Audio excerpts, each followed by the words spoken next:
Hey guys, welcome to the College of Engineering information session. My name is Justin. I am a rising senior in mechanical engineering. Hello, everyone. My name is Jessica McDaniel. I'm a rising senior in biological systems engineering. So to get started, what does it take to be an engineer at Virginia Tech? Engineering requires a lot of creativity. What you'll be learning in class is going to be able to apply to a broad span of problems, because the problems that we have now are not going to be the problems that we have when you graduate, and then throughout your entire career, there's going to be a lot of new things, new challenges that the world faces that you need creativity for. Another thing, engineering is rarely done in a silo by yourself. Teamwork is really important. Being able to communicate your ideas, listen to others, collaborate, and all an entire team effort towards one cohesive goal. Study habits are also really important. Engineering curriculum is pretty difficult. You will definitely be challenged and you'll definitely have to study. Being able to do that efficiently and effectively is really important for time management and will dictate how much time you have. Other things that aren't homework, like having fun. Interest in math and science. Engineering is very heavy in the math and science field. You don't have to, it doesn't have to be your favorite. You don't have to absolutely love it, but you'll definitely be doing a lot of it. So it's important that you have an interest, so when it gets hard, you're able to push through and to be able to comprehend the material. Kind of like that, challenging high school background is also really important. Taking AP classes, IB classes, dual enrollment classes, doing extracurriculars, those are all reflective of how college is going to be, both in difficulty of academic rigor and then also extracurriculars with planning out your day, planning out your schedule, making sure that you can balance both parts of your life. Here is just an average report of the class of 2019. By no means is this the GPA or SAT scores that you need in order to be admitted, but a lot of people like to know what the average of what the students usually have. So the GPA from last cohort was 4.2 on a 5.0 scale. And then for math and reading, math was a 707 and the reading was a 655. And for females, it's 20.7%. And we've gone up for 2020, and we'll have more information on that soon. And then for the underrepresented minority students, we have 29.4. And for the next upcoming class, that number is also going up as well. And also, just to note, if your school doesn't go up to a 5.0 scale, that's okay. What admissions does is they average out what your GPA would have been on that score, or they score it down and look at it on the regular 4.0 scale. So this slide's a little bit about your freshman year in general engineering. So Virginia Tech is unique in its engineering program that the first year you come in, you don't come in as mechanical engineer or computer science, you come in as general engineer. What that means is you have a common point of entry. If you scan that QR code, you can see the classes that you take. But it's basically our Foundations of Engineering class, which is 2 semesters, kind of like intro into the fundamentals of engineering. And we'll talk about that more in the next slide. And then also your other stuff like calculus, physics, chemistry, English, your general education classes, all of those. Even though you come in with the same curriculums, all your classmates, you can differ in some ways. AP, IB, dual enrollment credits, you come in with those and you can get out of some of the credits. Personally, I didn't take English here at Virginia Tech because I took the AP class in high school, got the requisite grade, and I was able to get that credit from AP. If you if you go to that link, trend guide, register, vt.edu, you can see all the classes that already have matches from AP credit to Virginia Tech classes. And just because if you don't see it on the list doesn't mean it's not allowed, it just means no one's done it before. So you can go ahead and email admissions and they'll help you out with matching your AP, IB, or usually it's dual enrollment credit with something that is at Virginia Tech. Your pathways for general education curriculum are also going to differ. So that's going to be philosophy classes, your history classes, sociology, government, stuff like that. If you've taken some of the AP courses, you can get credit for some of those. If not, you can take them at Virginia Tech and you can choose ones that best fit your interest and what you want to learn. And then, so at the end of your freshman year, if you have a 3.0, you're guaranteed your first choice of your degree granting major. So that would be, for me, mechanical engineering or all of the 14 majors that we offer. If your end of year freshman GPA with all the common point of entry classes passed, then you're guaranteed your first choice. So for example, if mechanical engineering allots, let's say 100 students and 110 apply, then they'll make sure that they hire new faculty and get the classroom space that they need to get that 10 extra students. And this isn't the mechanical engineering department usually knows how many students are coming in. So this isn't like them trying to cram 200 students into a spot that was designed for 100 students. And then if you don't get that 3.0, then the majors start from that 3.0 mark and go 2.99, 2.98 and start admitting students that way. And we'll talk a little more about that too later. So for the Foundations of Engineering class is a class that all freshmen take both in the fall and in the spring. In the fall, they focus a lot on design and teamwork. You get to visit 3 different engineering disciplines, information sessions for grades. So while we tell you some of the stuff that the majors have and what they have to offer, you also have to go to one hosted by the major itself. And so everyone's going to go to the one that they're interested in, and then they're also going to have to go to 2 more that they may or may not be interested in. And this kind of helps if you're not necessarily sure on what major you want to go into yet, or if you're deciding between the 2, when you get that one-on-one time with students and advisors. We also learn different algorithms. We use MATLAB, we use SolidWorks and things like that. We also have some graphing. We use a lot of problem-solving ideas and talk about the future of engineering. In the second part of the class, it's in the spring, you also have a design project. So you get to work with a group of students and you get to make your design from scratch. So you really get to see it go from paper to on the computer design and then in real life. So people 3D print some of their things. They use some of the other materials that they may have in the engineering labs. And so there's a couple of projects that they have, like they have a RC car, they have a drone, which is like an airplane thing, and then they also have a wind turbine as well. So those are the projects that they've done recently. And students have made all types of things and they get to see it come to life, which is pretty cool, in my opinion. Here is our undergraduate enrollment for the class of 2019. So at the very top line, you see just over 3,000 students in engineering education. Those are primarily freshmen who came in as general engineering, which is housed in engineering education. It's not a degree granting major, so you can't graduate with a degree in engineering education. So below that, you'll see all of our degree granting majors, all 14 of them, and each of those will be 3 classes, basically sophomore, junior, and senior classes. So if you take those numbers and divide by 3, then you get about an average class size. The only exception to that is biomedical engineering, which you see has 37. That's one of our newest majors, and it is on a cohort system right now. So in addition to the 3.0 requirement, you write some essays, you do additional application, and they review the applicants to biomedical. They're going to be expanding that cohort size as they progress into the future, and eventually it'll become one of our regular majors that you get a 3.0 and you're guaranteed to get it. But while it's still new, they have a different system for that. But it's definitely an option for you guys coming in. So now we're going to go and discuss all of our engineering majors, starting with electrical engineering. So this is a very versatile major that you can do pretty much whatever you want with it. You have electrical systems, electronics, electromagnetics, communication systems, and controls. This is also a very lab-based and design project major. They have a lot of hands-on projects, different design projects that you get to do towards your junior and senior year. And you always see the students carrying around their circuit boards working on something.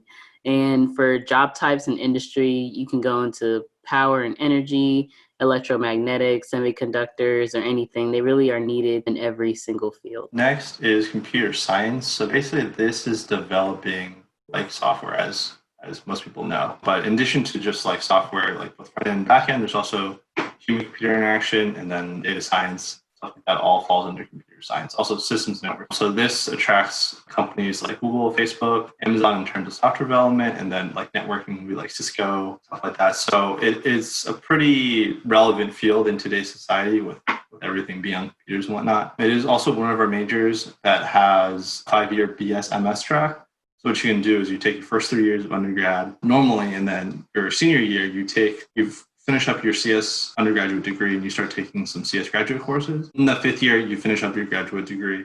And then in 5 years, you have a master's degree. This is also one of the majors that if you come in with enough credits, you can graduate in 3 years. A couple of my friends have done it. And that's because that there are less prerequisites. So you have more freedom to take classes in the order that fits your schedule. Next, we have computer engineering, which is different from computer science. So computer engineering focuses more on incorporating the computing systems into everyday life. So focusing on the computer itself, so developing the computers to make it faster, smaller, and more compatible. This major does work in some coding a little bit, but not as heavy as computer science does. Some areas of specialization are networking, hardware, computer systems, cybersecurity, for example, machine intelligence. And what all this really means is when you graduate with a engineering degree from Virginia Tech, you don't just graduate with a computer engineering degree. You graduate with computer engineering in a specialization in cybersecurity, for example. So you get the best of both worlds with learning the holistic view of the major itself, and then also getting to hone in on your specific interest in whatever you're interested in. This also makes it a very good thing to put on your resume, and when you're going into specific fields that you have taken these certain classes in those certain specializations that you like.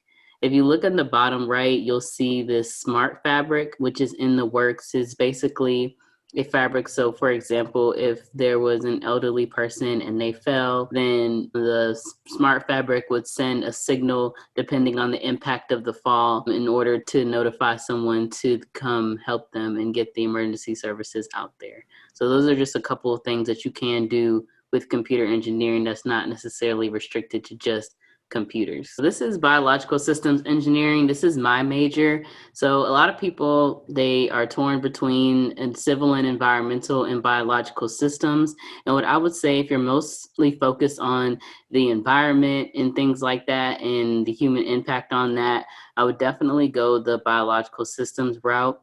We focus on land and water resources engineering, different watersheds, hydrology, environmental health, resource management, things like that. This was the major that a lot of students went into. They would have a biological systems major with a biomedical minor, and a lot of students still do that. So some of the things that you can do is bioprocess engineering. You can go pre-med, pre-vet, pre-dental with this major as well. And you can also focus on the biomolecular side, biomedical, like I said before, and food processing. So food engineering, for example. A lot of the different job types that is offered are government agencies, nonprofit organizations, and pharmaceuticals and things like that are kind of the popular jobs that a lot of the students get after graduation. So chemical engineering, it's kind of a combination of like chemistry in the College of Science, and then also engineering. So usually what chemical engineering focuses on is how to take a certain chemical and produce it at scale and produce it efficiently and effectively and also in a safe manner for both the environment and the people working there, and then also the end user. So a lot of this will be in fuels and energy, chemical production, environmental quality, food health, pharmaceuticals, like that. One of the cool things about this major is that there is an international option for one of the labs. After their junior year in the summer, they take this unit operations lab, and you can take it in Blasberg. There's also options in Denmark and Germany and other places as well that you can have this lab that's built into your curriculum and take it somewhere else. So it's like having study abroad built into the curriculum, or a study abroad option built into the curriculum. And then usual job types, like I said, fuels, chemicals, ceramics, paper, pharmaceuticals, consumer products, consulting, and then like makeup is also another big one that one of my friends is going into. Material science and engineering is another very cool major. It's very hands-on and lab-based. They study the properties of structure and materials, creating new and better materials, and just selecting the appropriate material for a wide range of applications depending on what is needed for. So some possible areas of study are metals, polymers, ceramics, nuclear materials, biomaterials is another popular one. And like I mentioned before, it is a hands-on lab. They also have the foundry, which is, you can see in the top right. If you ever get to visit campus, then you can go visit the foundry and make your own VT coin or make your own ceramic plate there as well. In the bottom right, you'll also see a football player. And what the story behind this is, back a few years ago, they had a really big football game and one of the players hurt their arm. And if they wore a cast, then it would be considered a weapon on the field. So what they did is they went to call the material science engineers to make a cast for the player so that he can have his arm protected but still play during the game. So they did, and we won. So engineers win football games. Next is mining and minerals engineering. So basically what this major is, if you can't synthetically produce something, then you basically have to extract it from the earth. So that's what this major focuses on. So areas of emphasis are going to be exploration. So like, how do we find these new things? evaluation, and then like, is it worth getting out of the ground? Is it too hard? Is it going to be cost effective? Development, which is like actually building the mine, extraction, actually taking it out, and you got to process it. And then after you're done with all of this, you reclaim the land. So basically restore the land in its original form, if not better. So that makes sure that we protect the environment and we continue to allow the environment to recover. So we are one of the few mining engineering schools in the nation, and we're one of the best. Job types include mine scheduling supervision, design, equipment selection, mineral purification. This is one of the majors that is pretty hands-on. They have a demolitions lab. They could go blow stuff up. And also one with 100% job placement rate. Definitely a good one if you're interested in this field. So civil and environmental engineering is based on the design and build and maintaining infrastructure. A lot of the areas of emphasis focus on construction, land development, and transportation, materials. Geotechnical is also a big one. And then you have your environmental side, which is the environmental, water resources, and things like that. So with this major, most of the students have to take at least one class in most of these. And then they also are able to hone in on what they're specifically interested in. And they also have a lot of design teams based out of this major. We'll talk about what design teams are a little bit later. And in the bottom right, you'll also see a car, which is on our BT Smart Road. And our smart road, basically, it simulates different weather conditions, and the company sends their self-driving car and see how well it'll operate on those different weather conditions. So construction engineering management, it's basically a combination of the civil engineering major along with business construction or building construction, also business. So this is one of the majors that it was born directly out of industry need. Basically, we had graduates come back and say, like, hey, we really like these majors, but we wish we had like all three of these combined. So that's where this major comes from. So what's really cool about it is that this major almost focuses entirely on like what you're going to be doing in the field. It's very hands-on, it's very industry focused. It's basically you plan, you direct, you coordinate construction projects as like, kind of like a project engineer or field engineer. And it's one with also a very high job placement rate. It's 100, if not very close to 100%. Another cool thing they do is during graduation, they all wear their hard hats. So I think that's a nice token of where they're going in life. Aerospace and ocean engineering, these are separate majors, but the department is pretty together because a lot of their classes are similar and they overlap. So it is possible to double major in aerospace and ocean engineering. That option is definitely available. Some of the areas of study are aerodynamics, hydrodynamics, propulsion and flight, design optimization. So then we also have a wind tunnel that is very big. It's so big you can stand in it. That also includes stability. It's an open jet and a supersonic and hypersonic. They also have a lot of aerospace related companies who also come recruit a lot of our students. And if you look at the top left, there's an engine. So if you ever get to visit campus, it's hanging up in the ceiling of Goodwin Hall. And at the bottom, you'll see the weatherman. He was in the wind tunnel and he was trying to see if he could sustain a level 5 hurricane. So the first time he didn't do it, but then the next time he came, and I'm pretty sure he did it the next time. So mechanical engineering, this is my major. Basically, we take motion, energy, heat, and force, like all the basic dynamic principles, and we basically figure out how to take those and design and construct and operate machines or devices. Like you can see on the slide, there's a lot of topic areas that you can go into. In the lower right-hand corner, you'll see our Formula SAE team, which races small Formula style cars. Automotive is definitely a really big part of mechanical engineering, but not the only one. Aerospace is another big one. So that jet engine you saw, there's a lot of mechanical engineering work that goes into it.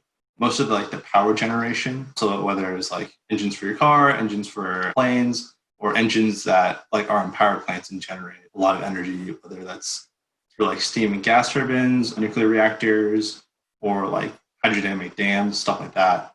Robotics is another big one. A lot of control systems falls within mechanical engineering and shared with computer engineering as well. Biomedical is another big one. We study like a lot of the mechanics that go into the body, and that's also shared with the biomedical major as well. Like you can kind of see, it's kind of a culmination of a lot of different majors combined. So you learn little bits and parts of everything, but your main focus is going to be on like energy and heat and motion. So here's biomedical engineering, our brand new major, and it's a very research heavy major. It really puts together all the different aspects of science and engineering. So, talking about or focusing on biological systems, chemistry, medicine, physics, and engineering all together. Some areas of interest are biomedical devices and biomedical imaging, biomechanics, biomaterials, cardiovascular engineering, and things like that. And there's a lot of opportunities for research within this major as well. Next, we have industrial and systems engineering. This is one major, but there's kind of two parts of it.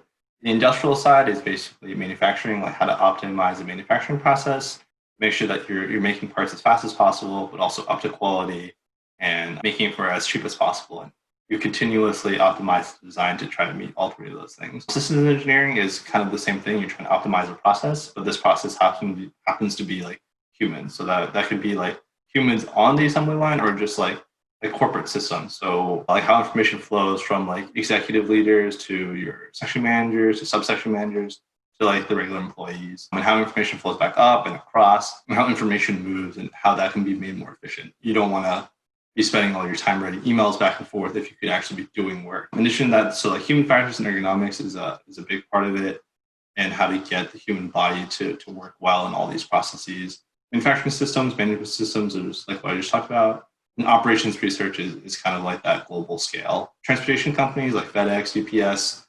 USPS will hire a lot of industrial systems engineers because they're moving packages from across the world, and somehow with Amazon Prime you can get it in 2 days. So like how do you get that package from any random point to any other random point in 2 days is really wild. So being able to do that requires being able to do that in a cost efficient way requires a lot of IC work. So in addition, transportation, healthcare, manufacturing, consulting are all really big industries for industrial systems engineers. And for more information on the different types of, or the different disciplines of engineering that we do offer, you can Google Explore Engineering at Virginia Tech.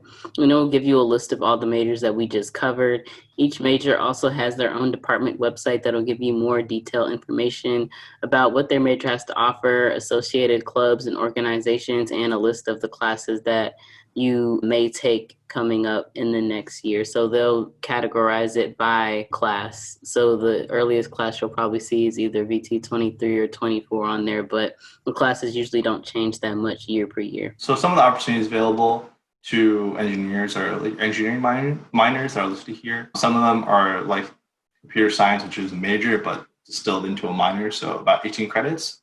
Some of the other ones aren't offered as majors, so like green engineering, cybersecurity, naval engineering, all just like specializations within fields. And that presents a lot of cool opportunities that you can take.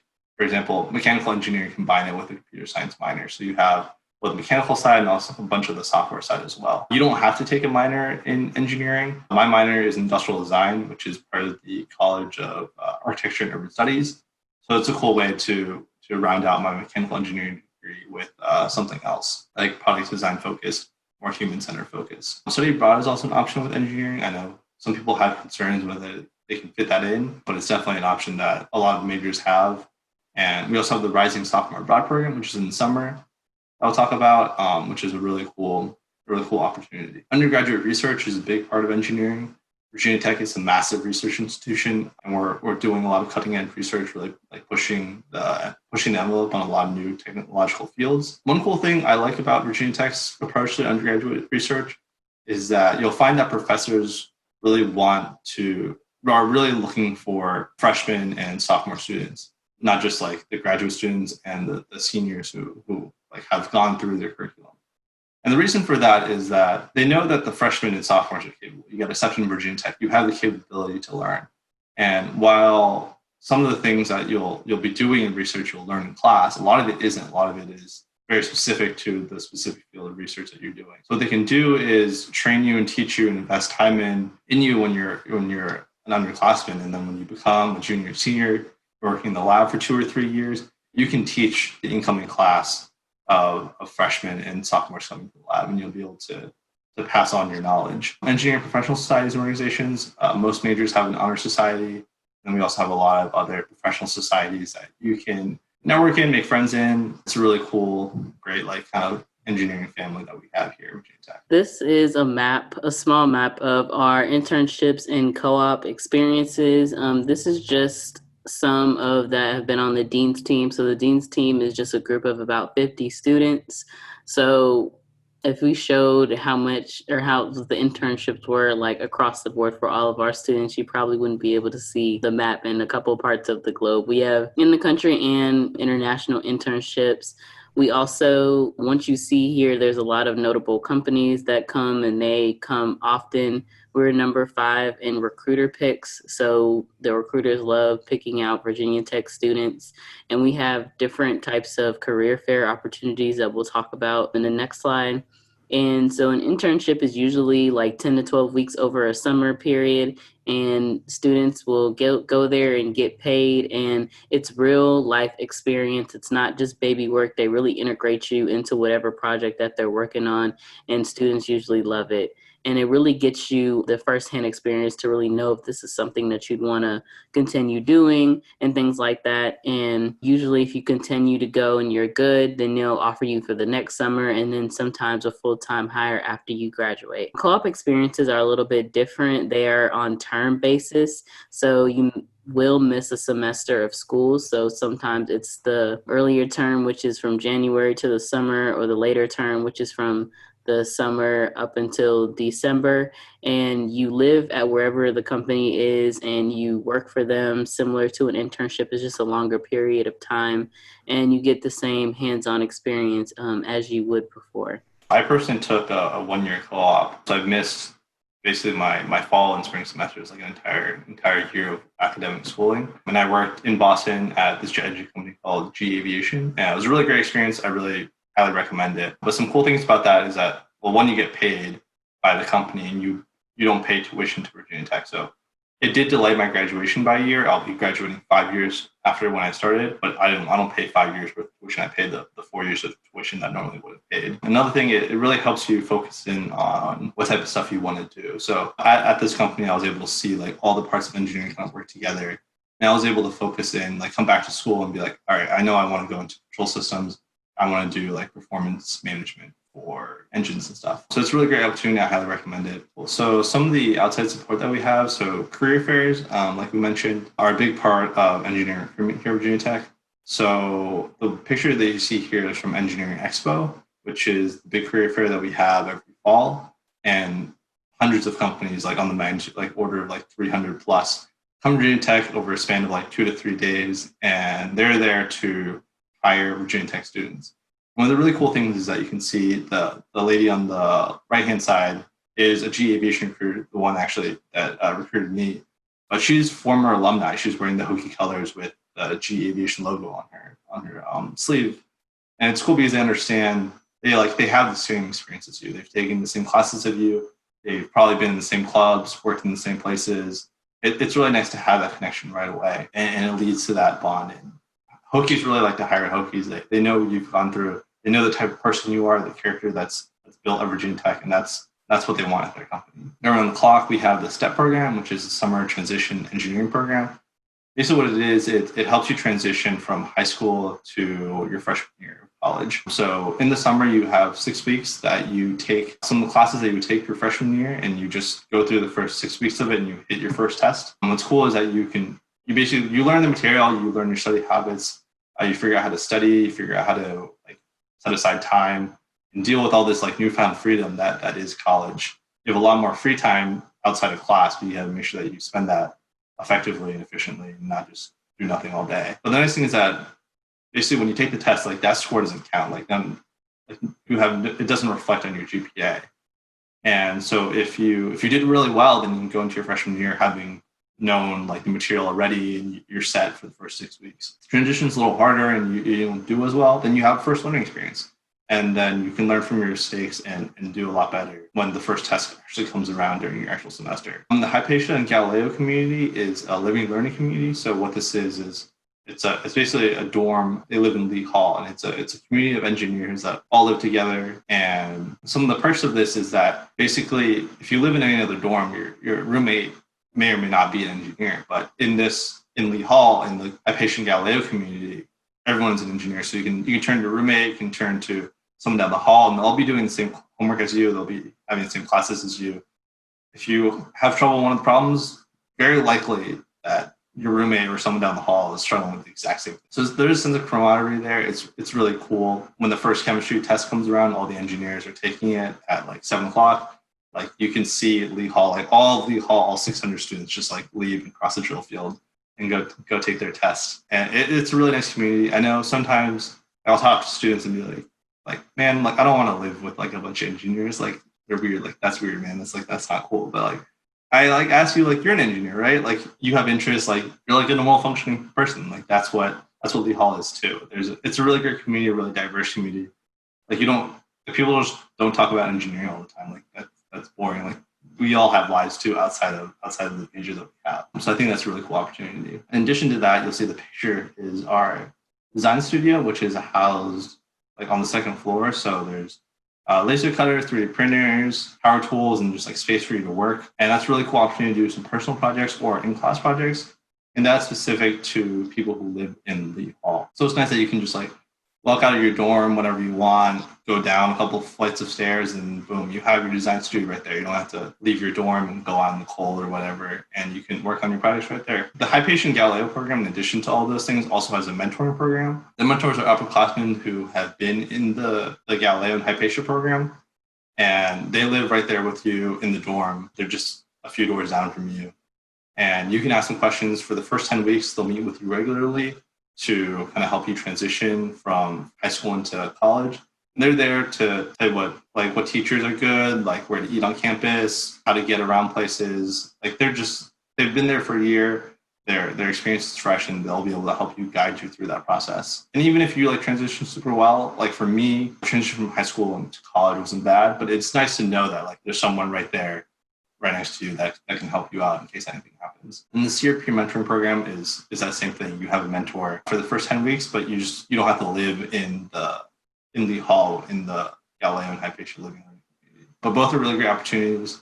Mentors are really important in your academic and professional life, and they can help you out a lot. So I definitely encourage looking into those programs. So hands-on, minds-on is one of Virginia Tech's mottos, and just saying that our students love to get their hands on things. And these are the design teams that I was mentioning earlier.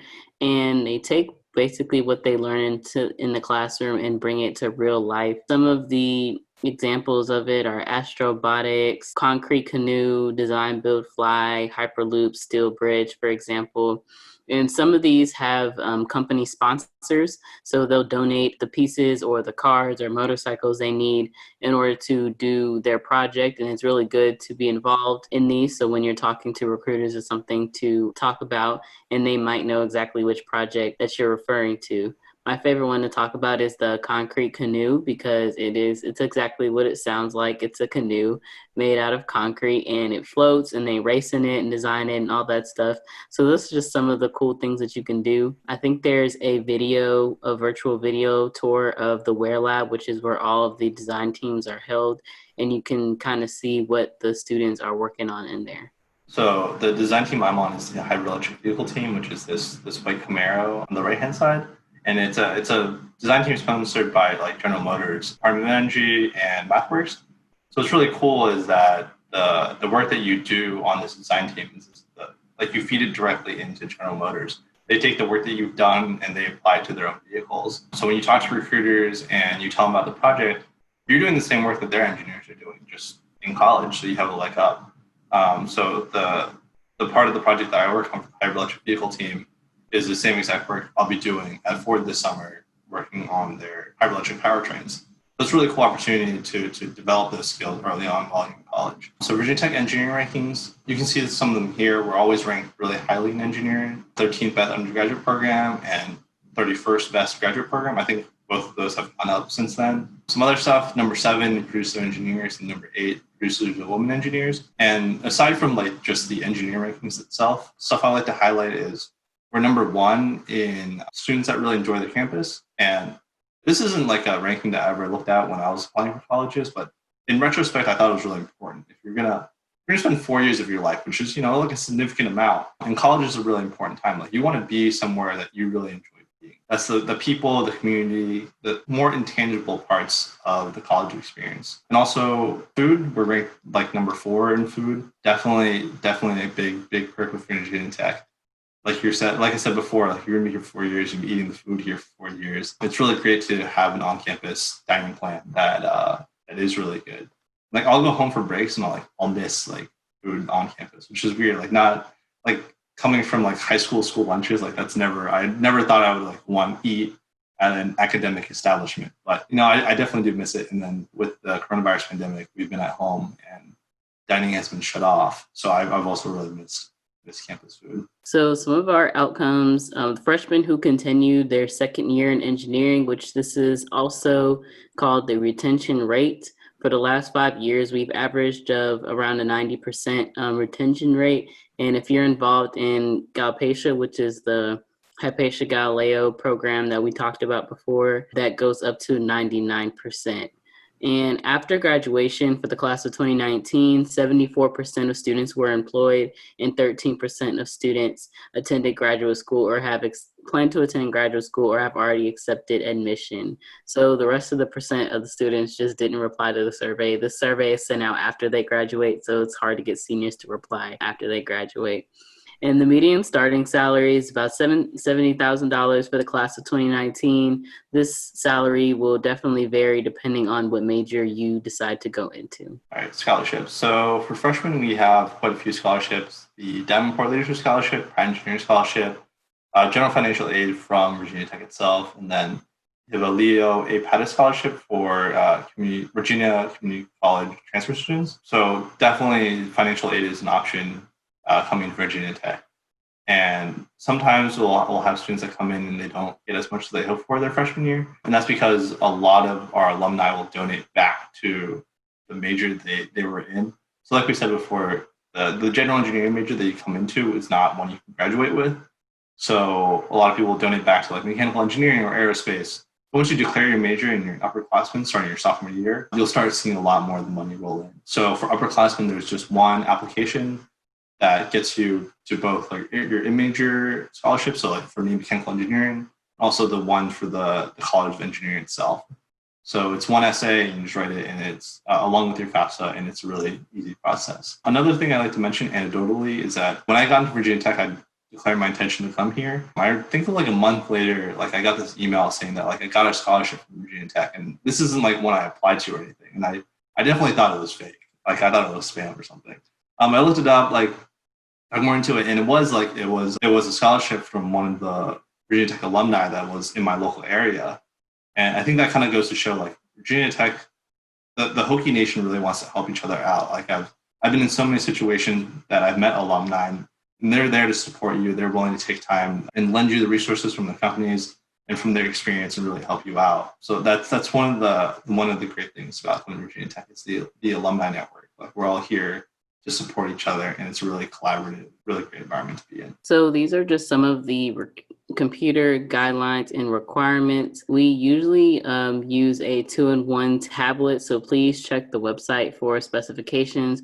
It should be updated now, but if you're not coming in this upcoming fall, then always check around March. It's when they update the website on what specifications they want. I also highly recommend to not buy your computer until the summer before entering. I waited until orientation time to buy mine, and that's definitely okay. They have special pricing and warranty through the bookstore, so I really recommend buying your computer through the bookstore because you get a warranty for all the time you're at Tech.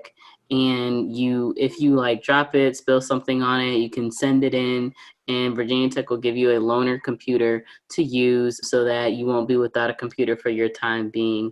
And also, these computers are expensive, so they do have like pricing plans so that you can pay off your computer as you are entering your freshman year till it's paid off. Some of the benefits they have for these computers are inking and taking notes. A lot of students like taking notes on their computer, drawing diagrams and things like that, having the capability to withstand the heavy software that we use in the early foundations classes, writing equations and stuff, and definitely most important, submitting and grading homework, because about probably 90% of our homework is submitted online. So it is super important that you have one of the computers that meets the guidelines. Why did I come to Virginia Tech? So when I came to campus, I toured it. I focused a lot on the Ware Lab, which is where a lot of our design teams are housed, and also Lee Hall Design Studio, which you saw in that Galileo and Hypatia slide. So what I found was really cool is that like Virginia Tech had a big emphasis on working hands-on, developing, like working with your hands and being able to apply what you learned in class and really work with it and really take an idea and bring it to fruition. And that's something I've always really enjoyed. I really enjoy like working with my hands and seeing an idea come to a product. That was really cool. But having been here for 4 years now, I think what's also really important is that the Hokie community and the network is really, really strong. And being in high school, like I didn't really have much school spirit. Like I hang out with my friends, like, but I didn't like really like feel the school. But Virginia Tech is different in that it's a community in a way that you can't really describe until you've been there, but you can feel it when you walk around campus. Like people, like small things, like people just like hold their doors for you as you're walking by. Anyone's happy to answer directions. They really like, they look like they enjoy being there. Like everyone's smiling, hanging out in the drill field, just like having a good time. And I think that that's like one of the most important parts. Like you're gonna be here for a long time. You want to enjoy it. And this is a really important time in your life. It's a transition between kind of like high school where you're living at home, you're with your parents, you're not quite an adult yet, to the actual adult world where you're living by yourself, you have a job. And those 4 years in college are really transformative and really important. So being able to have that community there to support you, to guide you, to give you advice is really important. Just to second pretty much everything Justin said, the campus environment and the culture is really unreal.